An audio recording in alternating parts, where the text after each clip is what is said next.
When on June 20th, 2018, Cleveland Police Department received reports of several gunshots near Highland Hills, responding officers rushed to the scene, which, unbeknownst to them, slowly unfolded into one of the most tragic cases the city had ever seen.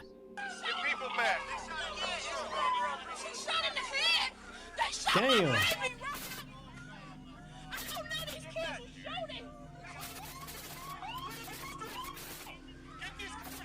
Shot that baby in the head, man.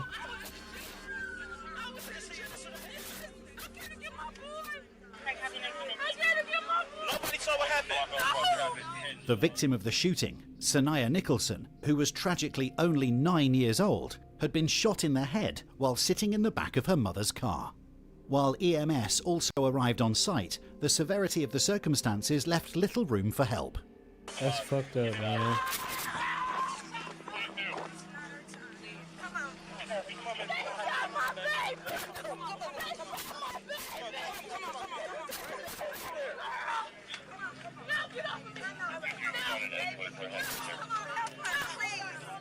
Sanaya Nicholson was rushed to the hospital.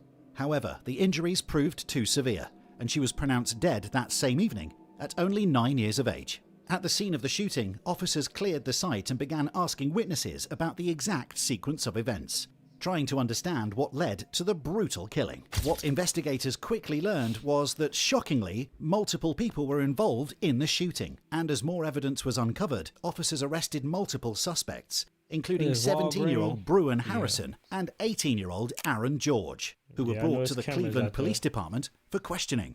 Last week, a 9-year-old girl got killed in our city.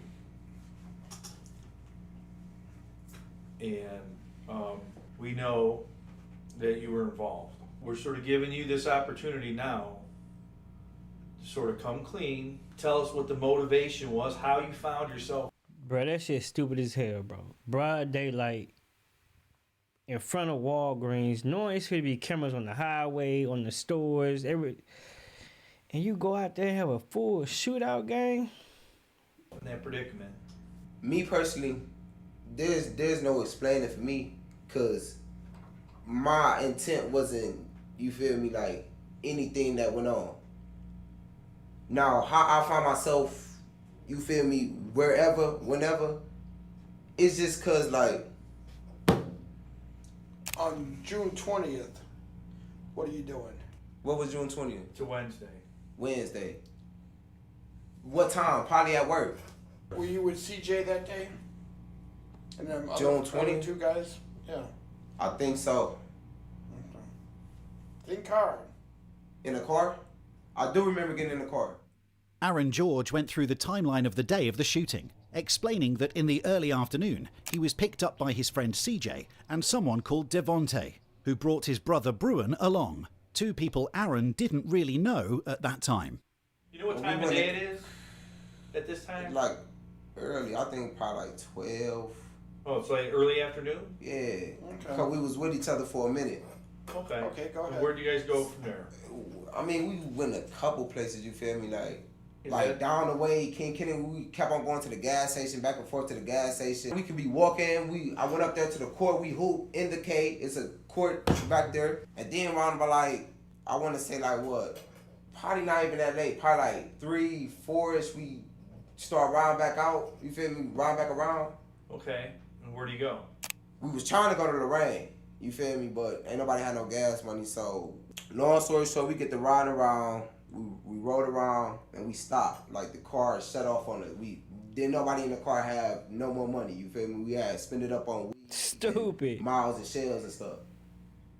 We stopped and the car stopped on Lee and Harvard.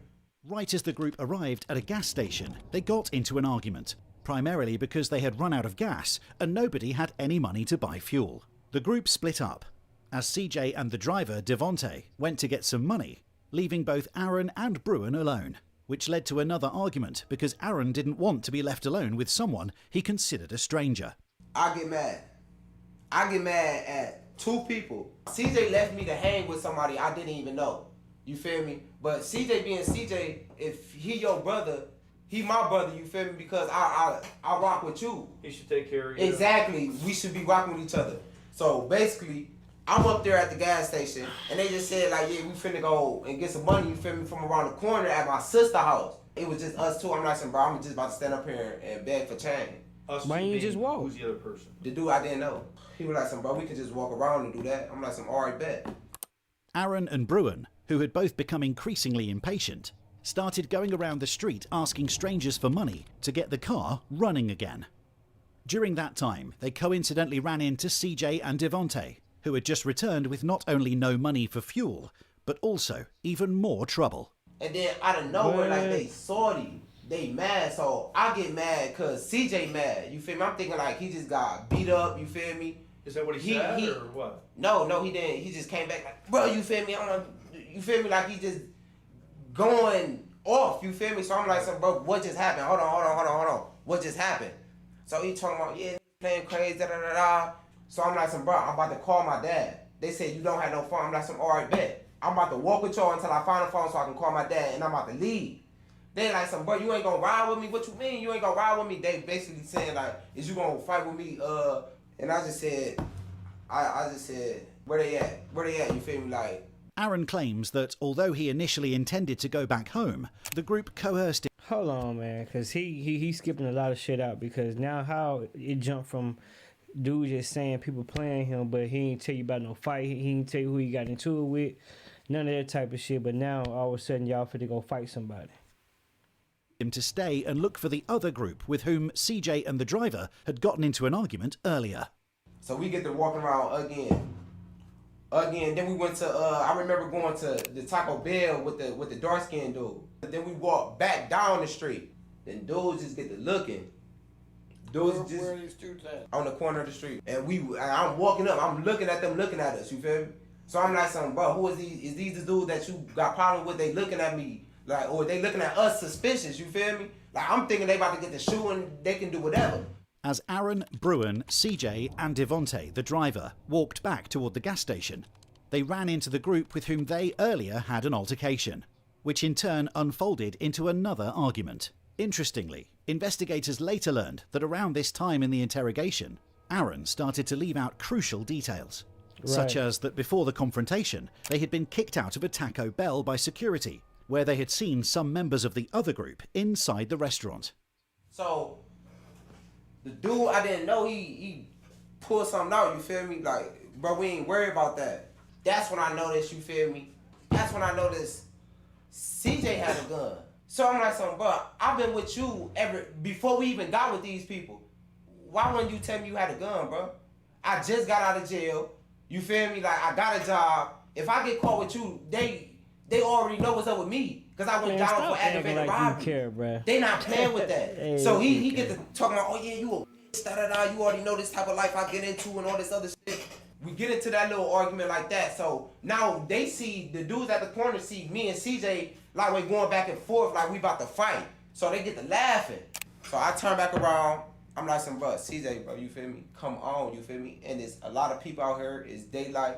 I'm basically just telling him like, bro, don't try to shoot him. You feel me? So he was like, all right, bet, come on. So everybody listening. So long story short, I got $2 in my pocket. I put the $2 in the gas can that he had, like a spare gas can he had in the truck. So I put the $2 in the gas pump, and then I put the gas in there and I got in.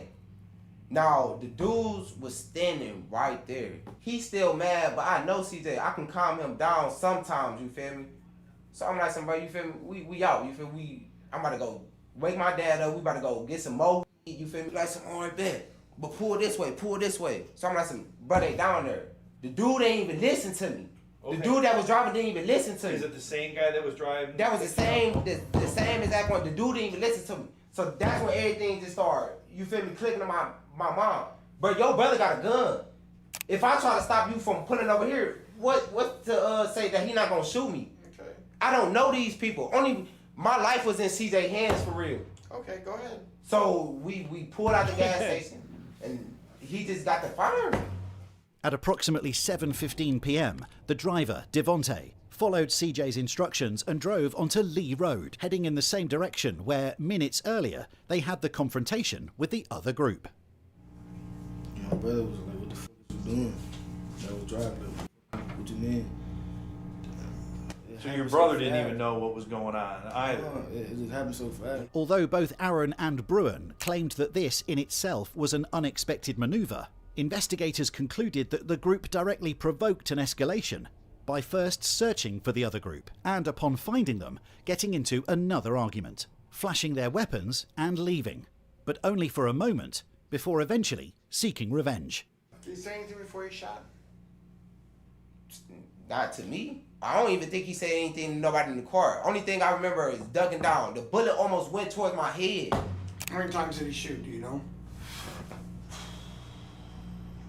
I don't know. After two shots, I'm like, but stop! I did like this through the back.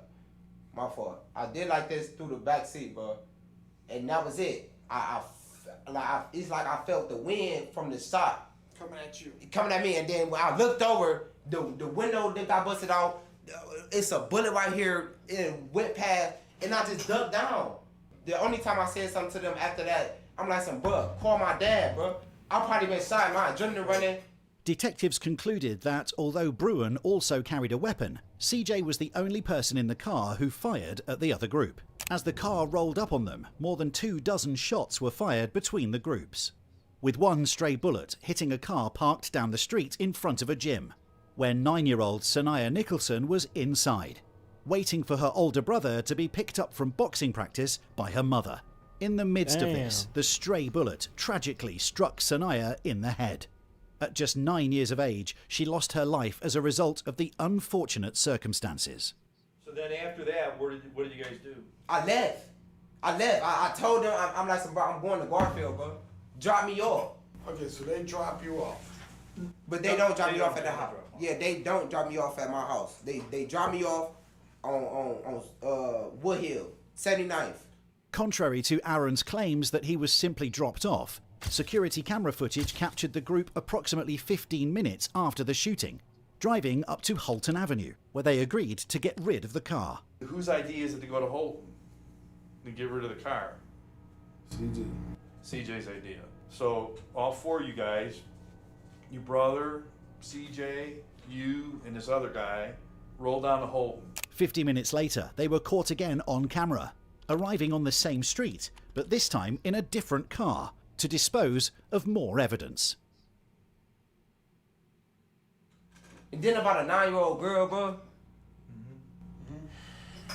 You see it on the news, didn't you? I didn't see nothing. That's why I'm trying to tell you. You've been all over the news, all over the media, social. Social media. I got an really Instagram. seen. I never once seen nothing about no 9-year-old girl.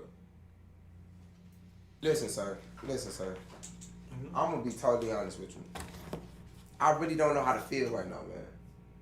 I know my life could be over with. No, your life is over with, bro. You started talking, you ain't got no attorney in there with you. You already put yourself in the scene, bro. You can get out your head. It's over with. You could be the last person I'm looking at on the outside. Me knowing what I came here for, I already know what I was gonna have to do. I already knew what I was gonna have to tell y'all. But I already know ain't nobody gonna spare me though.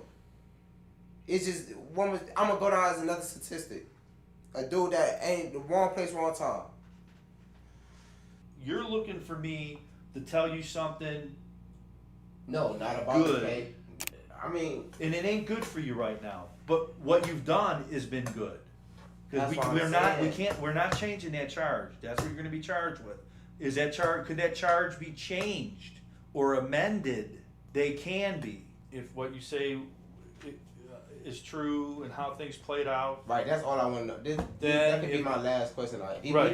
even if what I do say is true, like, what you think gonna happen? I could still get life.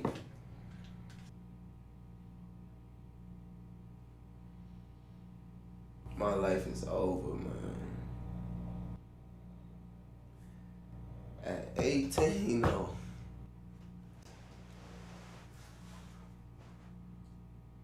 I would rather die, bro.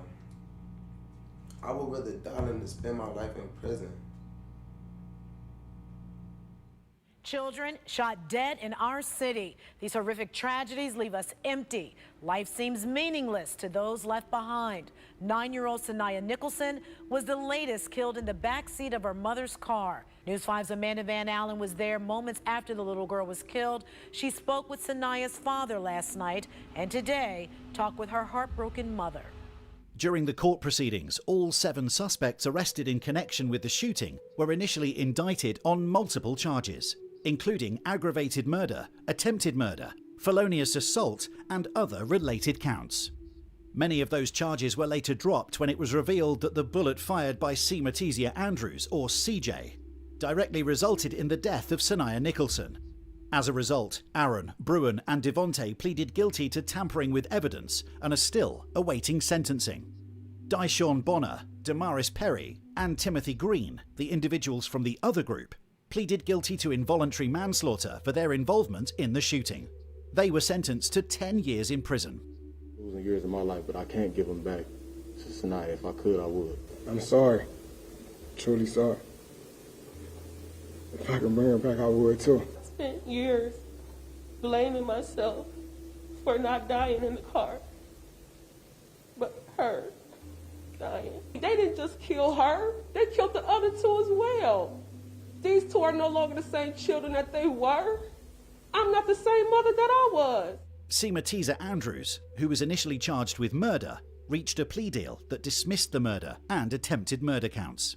In September 2020, C. Matizia Andrews was sentenced to a total of 22 years in prison for involuntary manslaughter and attempted felonious assault for his role in the death of Sanaya Nicholson. These are the consequences that happen when you out there playing in them streets for no reason. You ride in the car 4 deep, black guys at that. You don't know who you in the car with, you don't know who got a gun, you ain't asking no questions, man. You just young, dumb, out there just living life, riding reckless. It's crazy, man. You gotta start paying attention to your surroundings, man. 18 years old, facing life in prison. Thank God that the charge was, dropped just a little bit, but you got consequences for your action, man. No matter if you pull the trigger or what, you know what I'm saying? Hey, it's consequences behind it. A 9-year-old little girl, bro, because y'all out there shooting from across the street and stuff like that, you don't know how to get up on your target. That's crazy. Everybody in that situation deserve whatever time that they got. So hopefully y'all make it through, come home, change your life, and don't do that shit no more. Go a different route. Let me know what y'all think about this situation, man. Prayers out to the families. I'm gone.